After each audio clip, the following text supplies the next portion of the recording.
对于星链在乌克兰战场上的出色表现，台当局也打算造一个台版星链卫星系统，从而在与大陆发生冲突的时候进行电子战。来详细了解。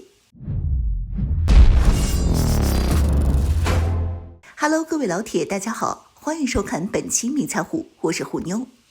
在乌克兰战场上，来自马斯克的星链系统给乌军提供了大量的帮助。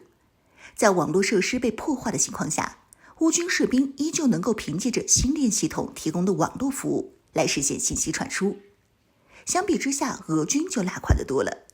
俄军士兵由于被规定不能使用手机，所以很多信息都没法得到及时传播。而其他可以使用手机的士兵则属于俄联军，他们在使用手机后反而暴露了位置，被美国给捕捉到了信号，然后将信息都传输乌军，然后乌军根据对方的行动再做出相对应的部署。除此之外，这些遍布整个乌克兰战场的星链也成了美国的眼睛，将战场上的一举一动都看得一清二楚。获得了大量战场情报的美国专门对俄军的部署进行了分析，找出了俄军的力量薄弱点，让乌军发起了这次目前来看还算是局部成功的大反攻。看到星链这么有用之后，台当局也产生了一个想法，我也要整一个星链。虽然没有那个实力像星链一样将卫星遍布到整个太空中，但是要做到对台岛全方位分布还是不难的。为此，台当局专门成立了一个叫做数字事务部的部门，其负责人奥黛丽·唐有着一个卫星试验计划。这个计划在未来2年内将会花费5.5亿新台币，去铺设一系列的中低轨道卫星。除了保障台湾的互联网服务之外，还能够保持台湾指挥系统的运作。目前相关的台湾企业正在和那些国外的卫星服务商进行谈判，但是并不清楚马斯克的 SpaceX 是否会参与到这个项目中来。对于这种解释，很多外媒都认为台当局是专门为了在未来与大陆起冲突时而做准备。因为自从佩洛西访台以后，解放军对台岛的行动越来越频繁，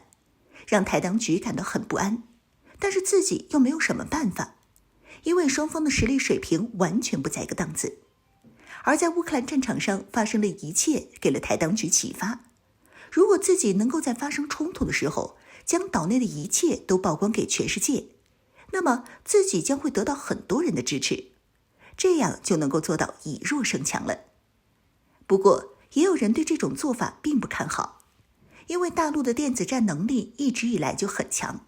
就比如说在佩洛西访台的时候，中美双方的电子战机就在南海上空进行了一场电子大战。虽然关于这次的结果双方都没有任何的说明，但是以美国的性格来看，如果美国在这次的电子战中占据了上风，一定会大肆宣扬的。而且佩洛西的专机在南海上空时还专门绕飞，显然是担心进入我军电子战机的作战范围内和外界失去联系，从而任人宰割。这么看的话，既然美国在军用领域的电子战能力和我军的交锋中都吃了亏，而台当局却想要依靠这些商业卫星来和我军搞电子战，怕不是想的有点多。而且星链系统在乌克兰战场上之所以那么好使，那是因为俄军压根儿就没针对它。像之前马里乌波尔被困在地下室中的亚速营都快弹尽粮绝了，还能天天在推特上发视频和自拍，显然是俄军没有赶尽杀绝，让他们还能在网上说话。如果说真的要动手的话，直接把电脑干扰一开，瘫痪全国的网络和卫星通信。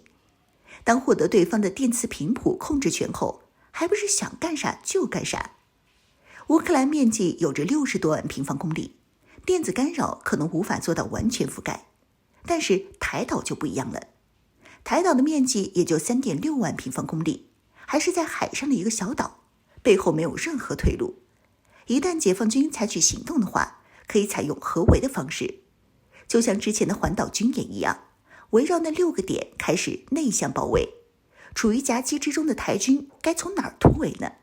或者是就算台版星链察觉到了解放军的行动，想要进行军事部署来应对，那么该怎么应对呢？地方就那么大点儿，战略纵深也没有，无论从哪个方向行动，都要和解放军正面作战。以草莓兵的战斗力，怕是有点够呛。